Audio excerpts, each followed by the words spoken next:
Suscríbase a nuestro canal de YouTube La Verdad Bíblica Calvario. Bienvenidos a la Biblioteca de la Verdad Bíblica Calvario, donde usted puede consultar varios de los escritos de los primeros cristianos, los padres antenicenos, los escritos de los padres hasta el año 325 después de Cristo, padres después del concilio de Nicea año 325 hasta el año 373 de Efrén el Sirio, y los 7 concilios ecuménicos. Muchas gracias mi estimado hermano por su preferencia, que Dios le bendiga. Antes que nada mi estimado hermano, queremos que le des una manita hacia arriba. Para comenzar con estos vídeos de escatología, 3 vídeos de escatología, estaremos subiendo nuestro canal. En primer lugar, comenzaremos a escuchar los argumentos de los posttribulacionistas. Y más adelante nos encargaremos de refutar cada una de las enseñanzas que se están dando, ya que ellos no dejaron de ser católicos reformados, es por eso que enseñan que la iglesia pasa por la tribulación. Escucharemos eso de labios de los posttribulacionistas, que son sinceros en ese punto, que se pegaron a la enseñanza de Agustín en la escatología amilenial, que quiere decir no milenio, y de aquí la célebre frase del presidente Andrés Manuel López Obrador. No lo digo yo. Ahora vamos a terminar este mensaje y a concluir el servicio despidiéndonos, pero antes cada uno despídase de su hermano.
Hola mis amigos, bendiciones, bienvenidos a este nuevo vídeo. Principalmente les agradezco grandemente a mi Dios por permitirme estar aquí de nuevo con ustedes, y gracias, también a ustedes por estar presentes en este tercer vídeo, sobre la cual hablamos acerca de la errada creencia de un rapto secreto pretribulacional. Como ustedes saben, el pastor Gutiérrez me hizo un vídeo de casi más de 4 horas, de la cual, algunos argumentos eran bastante predecibles, otros argumentos fueron bastantes cómicos. Por ejemplo, su argumento para defender 2 raptos secretos y 2 arrebatamientos de santos, donde él pone como cita bíblica base la resurrección de los 2 testigos y su regreso al cielo, para salir a decir que esa cita demuestra los 2 raptos secretos y las 2 resurrecciones. Ríanse si quieren. En verdad nunca me imaginé que el señor Gutiérrez se rebajaría al nivel de Luis Toro usando textos bíblicos que no tienen nada que ver con un tema en específico, pero de todos modos lo debe usar, para defender semejante cuento de los 2 raptos secretos y las 2 resurrecciones de justos. Y me refiero a resurrecciones generales, masivas, al nivel del globo. No a resurrecciones personales y privadas. De todos modos, ese argumento del señor Gutiérrez fue bastante gracioso. Sin embargo, ya casi en las etapas finales del vídeo, el pastor Lastra muestra un argumento, que, fue bastante interesante. De hecho, fue el único argumento bueno que pudo decir en todo el vídeo, pues, casi no aportaba nada, solo repetía lo mismo que decía el pastor Gutiérrez. Sin embargo, en esta etapa del vídeo, muestra o cita, supuestas pruebas de cristianos pretribulacionistas, antes de John Nelson Darby. Para ellos, responderemos cada una de las pruebas presentadas por el pastor Lastra y nuevamente, entraremos a fondo de las citas para verificar si en verdad esos cristianos citados, eran pretribulacionistas. Bueno, comencemos con la primera prueba. Sí, amén, amén. Si no vine a la computadora porque quería buscar un dato que es importante que se sepa, porque hay una postura que es muy agresiva que utilizan los que enfrentan el rapto pretribulación, diciendo que esto es una enseñanza del futurismo jesuita, ¿no? Y que no hay escritos, no hay documentos que con respecto al rapto, enseñanza con respecto al rapto, más atrás del año 1820. Ahora yo quiero comentarles un hecho histórico que lo pueden conseguir con facilidad si se ponen a investigar un poquito. En el año 1980, uno de estos personajes, el pastor John Bray, hizo circular su libro titulado The Origin of the Pre-Tribulation Rapture Teaching. Yo no sé mucho hablar inglés, ustedes sabrán mejor que yo, pero en español dice El origen del rapto pretribulacionista. Este libro, él dice que esta enseñanza no es una recuperación de la verdad que una vez fue enseñada y luego abandonada. No, él dice, nunca fue enseñada por 1800 años. Y dicen, casi nadie sabía acerca de ese plan. En dicho libro, este pastor John Bray lanzó un reto. Dijo a todos los que enseñamos que el arrebatamiento sea antes de la gran tribulación, él daría $500 a quien le pruebe lo contrario. Y dijo esto, a quien encuentre cualquier declaración, sermón o artículo o comentario o cualquier cosa donde se establezca que antes del año 1812 se enseñó la venida de Cristo en dos fases separadas por un periodo establecido de un tiempo, tal y como lo enseñan los que hablan del rapto antes de la tribulación, él ofrecía dar $500. El pastor John Bray se sentía completamente seguro, como se sienten muy seguros los que sostienen esta postura. Ahora, hermano, eso está en la historia. El pastor John Bray tuvo que pagar estos $500 porque se le presentó evidencia de que el año 1788 un hombre de Dios escribió acerca del arrebatamiento pre-tribulacionista. Este pastor Bray tuvo que admitir con humildad su error y tuvo que retirar la oferta de los $500 porque ya le iba a salir caro ya. Primeramente, es verdad lo que sucedió con el pastor John Bray. Pero, es aquí donde vienen mis objeciones. Me gustaría que el pastor Lastra me muestre cuál fue esa cita que le presentaron a John L. Bray que hizo que pagara los $500 de su desafío, pues, tengamos en cuenta, que en aquellos días, la circulación de información de manera masiva como vivimos actualmente, gracias a la llegada del Internet, era una tarea difícil y compleja. De hecho, si yo hubiera vivido en los 80, con facilidad también me hubieran convencido con el cuento que habían padres de la iglesia pretribulacionistas.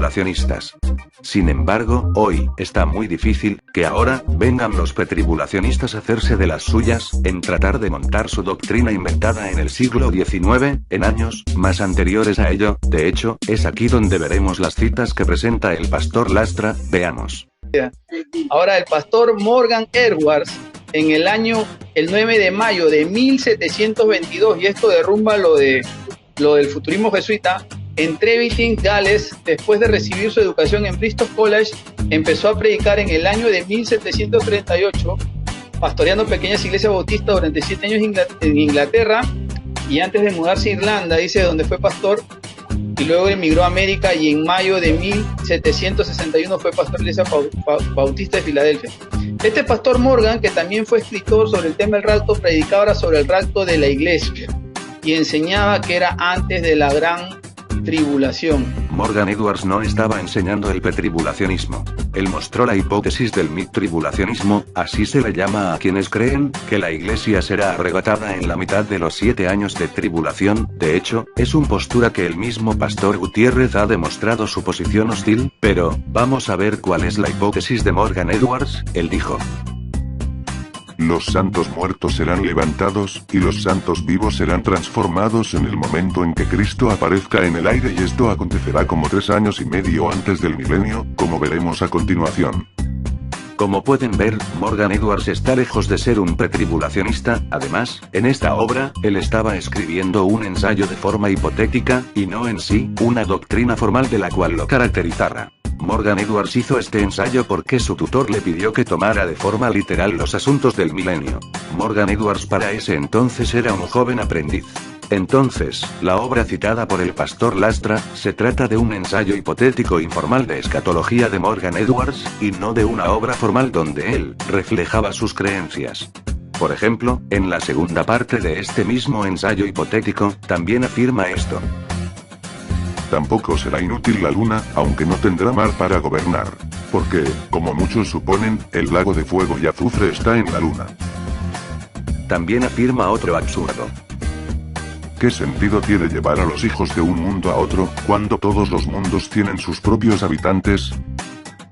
Estas declaraciones obviamente forman parte de todo un completo absurdo. Yo no creo que el pastor Lastra crea que el lago de fuego está en la luna, o que los planetas del sistema solar están habitados. Sin embargo, todas estas declaraciones solo forman parte de una hipótesis absurda de Morgan Edwards, que al fin de cuentas, no forma parte de las creencias formales de Morgan Edwards. De hecho, la obra de Morgan fue tan bizarro, que incluso la reacción del profesor de Morgan es relevante en este caso, quien, Morgan lo deja claro al final de su obra ensayo. Morgan: me pregunto, señor, si su paciencia no se agota con la longitud y, tal vez, sin sentido de mi sermón. Profesor: terminaste tu discurso con la suposición de que la duración y el sinsentido habían probado mi paciencia. Si usaste la ligereza, tienes la culpa. Pero como espero que siempre estés sincero cuando estudias las cosas de Dios, tengo que asegurarte que la novedad y el ingenio de tu intento me han entretenido un poco. Y cuando eres más maestro del tiempo que en la actualidad, te aconsejo que estudies tu tema de cerca, y verás la causa de alterar algunas partes de tu plan y corregir los errores de otras. También dejaste caer 1 o 2 pistas sobre el tema Cielo Nuevo y Tierra Nueva, que sonaron un poco extraños. Permítanos escuchar lo que tiene que decir sobre esos temas, cuando llegue su turno de volver a aparecer en ese escritorio. El mismo profesor de Morgan le pareció entretenido el ensayo de Morgan, aparte que califica como sin sentido el ensayo de Morgan. Claro, Morgan solo, por así decirlo, usó su imaginación, no estaba escribiendo un ensayo donde formalmente presentaba sus creencias, sino que, todo su ensayo es hipotético. Tim Warner nos dice al respecto: Morgan Edwards fue ministro bautista en Pensilvania a mediados de la década de 1700. Como adolescente y estudiante de seminario, Morgan escribió un ensayo hipotético como parte de su formación en el seminario. Morgan recibió la tarea, por su tutor, de escribir un ensayo sobre el milenio utilizando la interpretación literal. En el escenario hipotético de Morgan, separó el rapto de la segunda venida por al menos 3,5 años.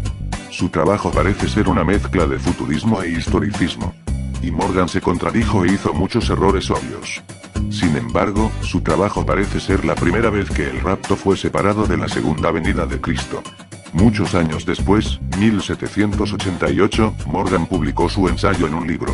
Si bien Morgan Edwards a veces es citado como pretribulacionista, su trabajo indica que no deseaba ser visto como un literalista, y estaba contento con la típica visión historicista de los tiempos. Insistió en que su trabajo era puramente hipotético. Además, no existe una conexión aparente entre el ensayo de Morgan Edwards y el pretribulacionismo moderno. Las obras posteriores de Morgan no muestran el pensamiento pretribulacionista. Debemos buscar en otros lugares los orígenes del pretribulacionismo moderno. De modo, que la estupenda cita del pastor Lastra para intentar refutarme, resulta ser sacada de un trabajo hipotético, donde Morgan no expresaba formalmente sus creencias, sino que simplemente, hizo un ensayo, que el mismo profesor de Morgan calificó como un sinsentido. Morgan seguían con la postura postribulacionista de su época en las iglesias bautistas, nunca más se le vería escribiendo un libro, ensayo o sermón expresando semejante invento del rapto secreto antes de la tribulación. La siguiente cita presentada por el pastor Lastra es de John Hill, la cual dice: Y también encontramos a John Hill, el teólogo bautista John Hill, que en el año 1748 hablaba acerca de eso. En el comentario de John Hill del pasaje de 1 Tesalonicenses 4, 15 y 17 escribió: el apóstol Pablo tiene algo nuevo y extraordinario que enseñar concerniente a la venida de Cristo, la primera resurrección, la resurrección de los santos, la transformación de los santos vivos y el arrebatamiento de ambos, los resultados y los vivos en las nubes, para encontrarse con Cristo en el aire. Aquí Cristo se detendrá y será visible a todos, mas sin embargo no descenderá a la tierra, porque la tierra no está lista para recibirlo. La pregunta: ¿en dónde dice John Hill que todo esto ocurrirá antes de la gran tribulación? En ningún lado. Un arrebatamiento eminente también puede ocurrir después de la gran tribulación, y claramente, un postribulacionista también puede decir lo mismo que dijo John Hill, o sea, la cita ofrecida por el pastor Lastra es débil a lo que él intenta demostrar, más bien, en contexto de la cita, demanda que John Hill es postribulacionista, pues, veamos el contexto. En los días del Hijo del Hombre, que se dice que son como los de Noé y de Lot, y estos se dice que permanecen, o que se dejan. Estos serán un remanente, el residuo y el resto de la elección de la gracia, y será tal que han escapado de la furia del anticristo y sus seguidores, o de los perseguidores de los santos. Ahora estos. John Hill se refiere al remanente fiel que será recogido, se refiere a ellos como el residuo y el resto de la elección de la gracia, pero note que los identifica a ellos como los que han escapado de la furia del anticristo y sus seguidores, o de los perseguidores de los santos. Esta explicación no encajaría en nada con la idea que John Hill es pretribulacionista.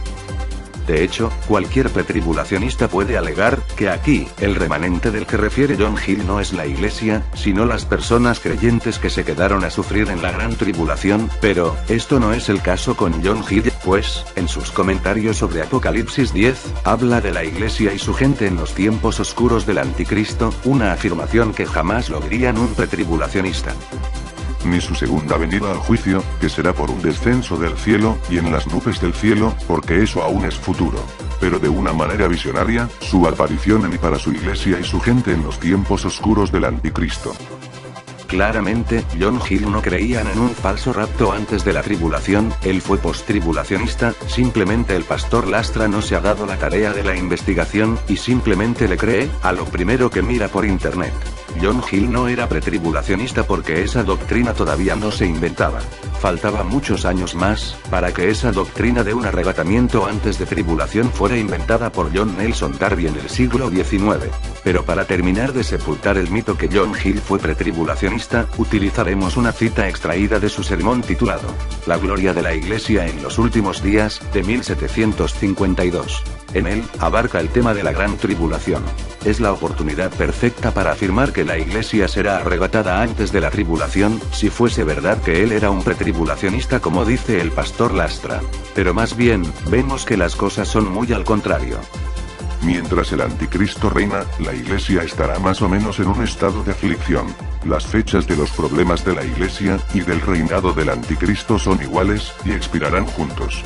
El poder dado a la bestia debe continuar 42 meses. Y tanto tiempo la ciudad santa, o iglesia, debe ser pisada bajo los pies. Claramente, John Hill enseña que la iglesia debe pasar por un estado de aflicción, durante el reinado del anticristo, la cual, según John Hill, debe durar 42 meses, la cantidad exacta de 3 años y medio, donde, tanto la ciudad santa o la iglesia, debe ser pisados bajo los pies, es decir, atribulada. La cita es clara, que si todavía sale el pastor Lastra alegando que John Hill es pretribulacionista, es porque verdaderamente es un ciego, y lo digo con todo respeto. Entonces, nuevamente, fuimos testigos como tratan de distorsionar no solo a los padres de la Iglesia, sino también escritos de autores cristianos con el fin de validar su doctrina inventada en el siglo XIX conocido como el rapto secreto pretribulacional, de modo que, debemos preguntarnos, ¿fue John Hill un pretribulacionista? Falso, la respuesta es un rotundo y absoluto no, él fue postribulacionista. Bueno, vayamos con la siguiente supuesta evidencia de la existencia de pretribulacionistas antes de John Nelson Darby. La siguiente cita del pastor Lastra viene de Joseph Meade, que dice: Joseph Meade, en 1581 al 1638, mire cuántos años antes estamos hablando del futurismo jesuita, escribió al principio de tiempo la Reforma, la resurrección de aquellos que durmieron en Cristo y el rapto de aquellos que queden vivos juntamente con ellos en los aires. Eso quería aportar, Pastor Eduardo. Pastor Lastra, lo felicito, usted merece un Oscar, la cita es clarísima sobre un rapto de la Iglesia antes de la tribulación. ¿Qué va? ¿Es usted todo un campeón? La cita es tan explícita que quien se atreva a negar que ahí habla de un rapto secreto pretribulacional es porque es un completo ciego e ignorante.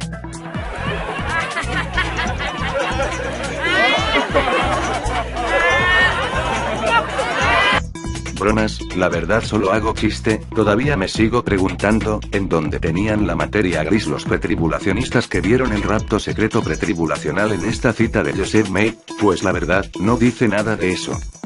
Incluso, hasta un postribulacionista puede decir lo mismo que dijo Joseph Meade, pues la verdad, la cita que presentó el pastor Lastra, la cita de Joseph Meade, es la peor de todas, pues es la que, de todas, es la que, está lejos de mostrar un rapto pretribulacional. Pues, la gran multitud vestido de ropas blancas en el cielo, con palmeras en las manos, los cuales el apóstol Juan deja claro que ellos, son los santos que salieron de la gran tribulación según lo establece Apocalipsis capítulo 7 versículo 14. Para Joseph Meade, esas personas son una imagen de la Iglesia, una interpretación que ningún pretribulacionista jamás lo haría, porque la Iglesia al ser raptada, no pasará por la tribulación, por lo que, es imposible que salga de la tribulación, es decir, que salgan de algo en la cual no están en ese algo. Joseph Meade dice: más próspero de la Iglesia, bajo la imagen de una innumerable multitud de palmeras. Portadores, de todas las naciones, pueblos, tribus e idioma.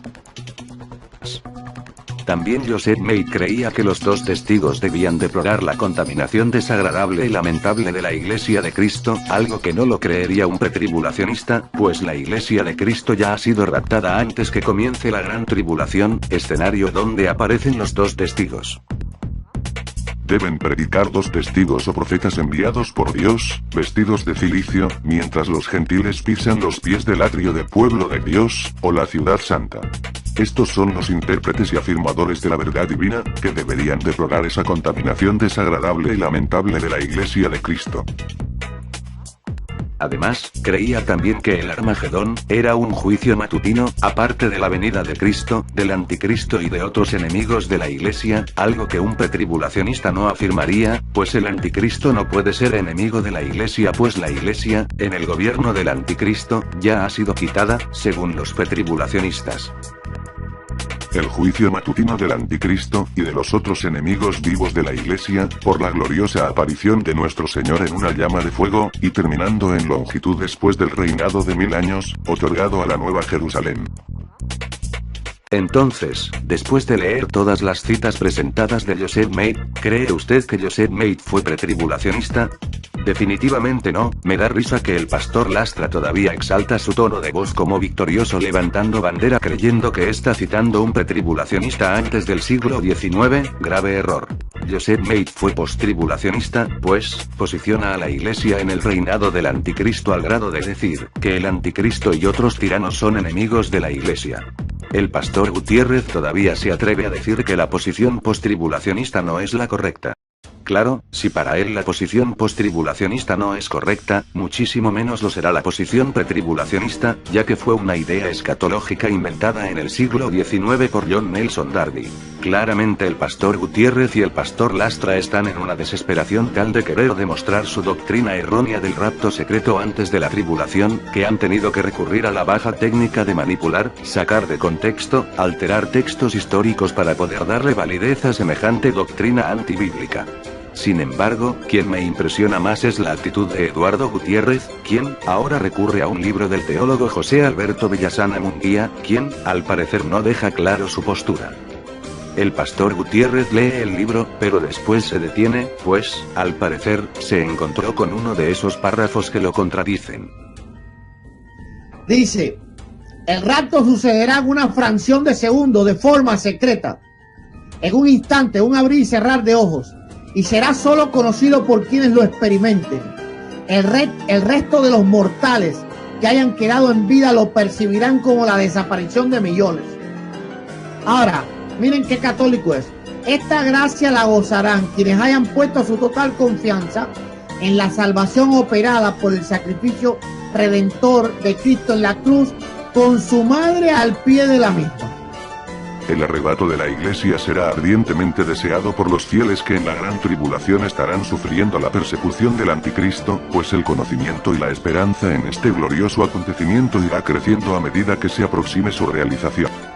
Pero de todos modos, sea A o sea B, José Villasana no es pretribulacionista, sino que es mid-tribulacionista, es decir, cree en un rapto de la iglesia en medio de la tribulación. Sin embargo, eruditos y teólogos más reconocidos en Estados Unidos han reconocido que el rapto secreto antes de la tribulación es un invento de John Nelson Darby. El erudito, Timothy P. Weber, nos afirma que los historiadores todavía tratan de determinar de dónde Darby originó su nueva doctrina. El rapto antes de la tribulación, los historiadores todavía están tratando de determinar cómo o dónde lo obtuvo Darby, posiblemente, tengamos que conformarnos con la propia explicación de Darby. Afirmó que la doctrina prácticamente saltó de las páginas de las escrituras una vez que aceptó y mantuvo constantemente la distinción entre Israel y la Iglesia. El teólogo, Samuel Prideaux Tregelles, es un registro histórico de la época del siglo XIX, precisamente en la misma época donde Darby había inventado su doctrina del rapto secreto pretribulacional. Samuel Tregelles deja escrito para la posterioridad lo siguiente. Cuando se presentó por primera vez la teoría de una venida secreta de Cristo, alrededor del año 1832, se adoptó con entusiasmo. Se ajustaba a ciertas opiniones preconcebidas, y fue aceptada por algunos en aquello que armonizaba pensamientos contradictorios, ya sea pensamientos, o cualquiera de ellos, se basaban en la garantía segura de Dios, palabra escrita. Tenga en cuenta que el rapto secreto fue presentado como una teoría por John Nelson Darby, pero que tuvo su aceptación y una buena acogida por los demás estudiosos de escatología de la época. Lo que quiere decir que lo que alguna vez fue una teoría se convirtió ahora en una creencia. De teoría pasó a ser creencia. Y note que esa teoría fue presentada por primera vez por Darby, lo que entró en discusión en 1833 en Powerscourt, Irlanda. El erudito y profesor de historia, bautizado como Ernest Robert Sandén, nos aporta. Darby introdujo en la discusión en Powerscourt, 1833, las ideas de un rapto secreto de la Iglesia y de un paréntesis en el cumplimiento profético entre las 69 y 70 semanas de Daniel. Estos dos conceptos constituyeron los principios básicos del sistema de teología desde entonces denominado dispensacionalismo. John Nelson Darby fue una fuerte figura influyente del movimiento, los Hermanos del Plymouth. ¿Quiénes eran los Hermanos del Plymouth? Carlos Vise nos responde. Un grupo comenzó a reunirse en la ciudad de Dublín, Irlanda, en casas particulares para el estudio de las escrituras. Plymouth, Bristol, Londres y diversas regiones del viejo continente vieron surgir estos grupos de estudio sin que existiera entre ellos vínculo alguno. Hombres y mujeres de diferentes confesiones, clérigos y laicos, sin distinción alguna, participaban de estos encuentros. Pronto se formaron pequeñas congregaciones, que aspiraban a recuperar la antigua sencillez de la Iglesia del siglo I. Fue con el pesar de los años Hermanos del Plymouth se convirtió en una denominación, ahora se les conoce como Asambleas de Hermanos, donde, ellos influenciados por la nueva doctrina de John Nelson Darby, propagaron su nueva doctrina. Incluso, ellos mismos lo admitieron. Cuando ellos, al hablar de doctrinas que contribuyó los Hermanos del Plymouth, ellos alegaron que contribuyeron en una serie de doctrinas que ahora se mantienen ampliamente dentro de los círculos evangélicos fueron descubiertas por primera vez por los hermanos o promovidas y propagadas por los hermanos. En ningún orden en particular, estos incluyen rapto pretribulacional, Incluso, uno de los eruditos más destacados de la Asamblea de Hermanos, conocido como Frederick Fibier Bruce, también reconoció lo siguiente en su reseña sobre el libro: el increíble origen pretribulacionista. ¿Dónde lo consiguió Darby? La respuesta del revisor sería que estuvo en el aire en las décadas de 1820 y 1830 entre estudiantes ansiosos de profecía incumplida. La idea de un rapto secreto pretribulacional de John Darby no solo dependió del movimiento de la Asamblea de Hermanos, sino también del movimiento pentecostal del siglo XX. Hay que destacar que no todas las iglesias pentecostales son pretribulacionistas, aunque la inmensa mayoría sí lo son.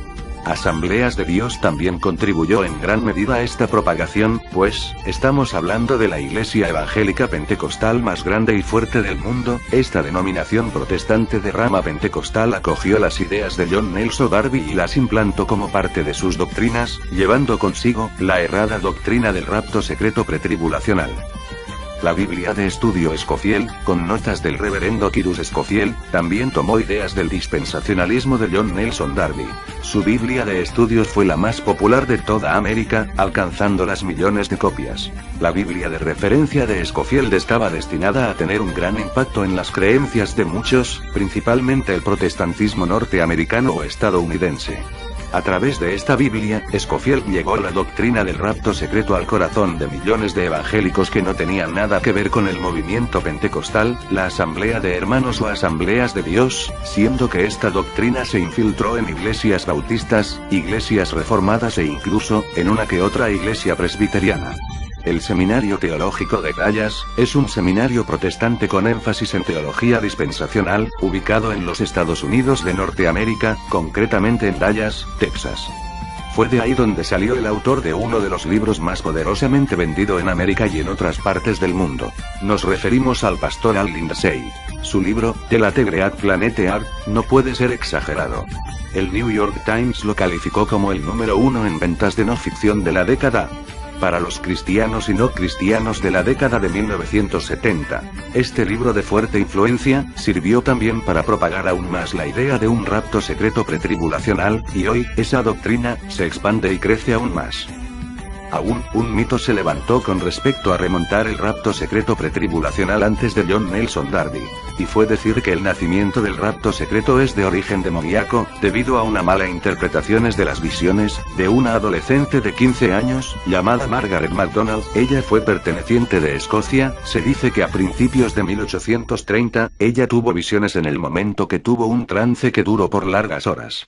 De la cual, de dichas visiones, se tomaron unas interpretaciones muy apresuradas y superficiales, de la cual, erradamente, a ella se le atribuyó como la responsable de la doctrina de un arrebatamiento de la iglesia antes de la tribulación. La primera persona en interpretar esto así fue Macpherson en 1983, quien dijo que Margaret MacDonald enseñó la venida de Cristo en dos fases, donde la señal secreta, a la que se refería Margaret, era un rapto pretribulacional, ya que Margaret deja claro que esa señal del Hijo del Hombre solo será vista por aquellos cristianos que son espirituales, es decir, ella está diciendo que solo aquellos que son espirituales verán la señal secreta del Hijo del Hombre que precederá a la simple segunda venida postribulacional de Cristo. En otras palabras, solo aquellos que tienen la luz del Espíritu Santo dentro de ellos sabrán cuándo tendrá lugar la segunda venida, porque esta iluminación espiritual les permitirá tener la percepción espiritual de ver la señal secreta, no el rapto secreto. Ahora, para Margaret, la Iglesia tendría que pasar por la prueba que viene del Anticristo, dado que el Anticristo está dentro de la etapa de la Gran Tribulación. Esto al parecer, fue ignorado por Macpherson y los pretribulacionistas que ahora, citan a Margaret MacDonald como una pretribulacionista antes de John Nelson Darby. Sin embargo, Margaret dice en una parte de sus visiones: la prueba de la Iglesia proviene del Anticristo. Es por estar llenos del Espíritu que seremos guardados. Frecuentemente dije: oh, llénense del Espíritu. Tengan la luz de Dios en ustedes, para que ustedes puedan detectar a Satanás, estén llenos de ojos en su interior, sean arcilla en manos del alfarero. Sométase para ser llenados, llenos de Dios.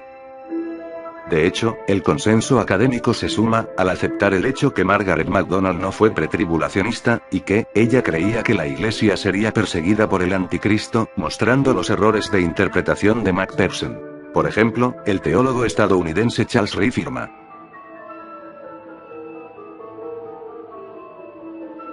Ella vio a la iglesia, nosotros, siendo purgada por el anticristo.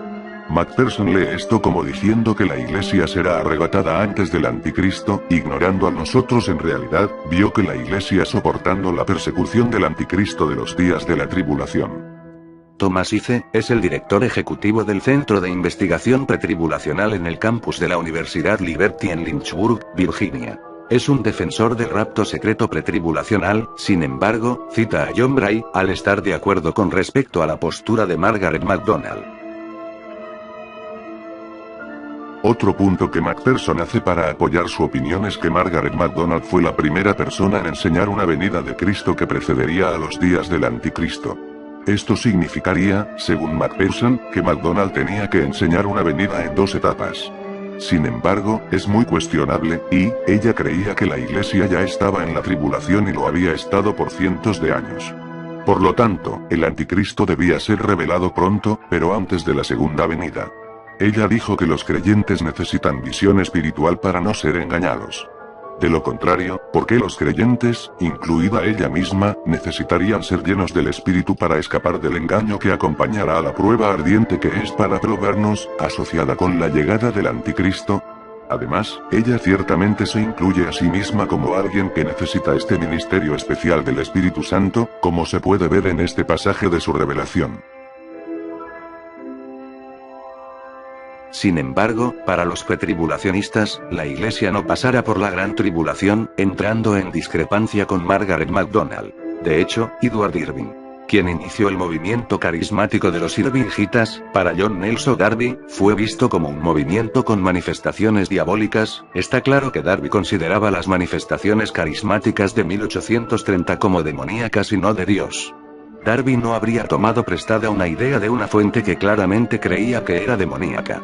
Y de hecho, las manifestaciones carismáticas de los Irvingitas estaban influenciados doctrinalmente por las visiones de Margaret MacDonald, lo que hace más difícil de sostener que Nelson Darby fue influenciado de alguna manera en las visiones de Margaret MacDonald, ya que ella creía que la iglesia pasaría por la gran tribulación, algo que John Nelson Darby ya había rechazado desde antes que ella revelara sus visiones. Es interesante darnos cuenta que la idea de un rapto pretribulacional se trata más bien de un invento del siglo XIX, y no se trata de una doctrina auténtica enseñada por Jesús y sus apóstoles y luego, transmitida a los cristianos de siglo en siglo. Sin embargo, aunque esta doctrina está difícilmente vulnerable a ser radicada, lo que, por supuesto, no significa que tenga menos adeptos. Por lo tanto, debemos regresar a las escrituras y las sendas antiguas. La única posición rastreable de siglo en siglo hacia atrás hasta llegar a Jesús y sus apóstoles, es el postribulacionismo. Si el vídeo le gustó, compártelo con tus familiares y amigos, suscríbete si no lo has hecho, dale click a la campanita para que tengas una notificación cada vez que suba un nuevo vídeo. Lo espero en el próximo vídeo. Bendiciones, chao. Algo anda mal.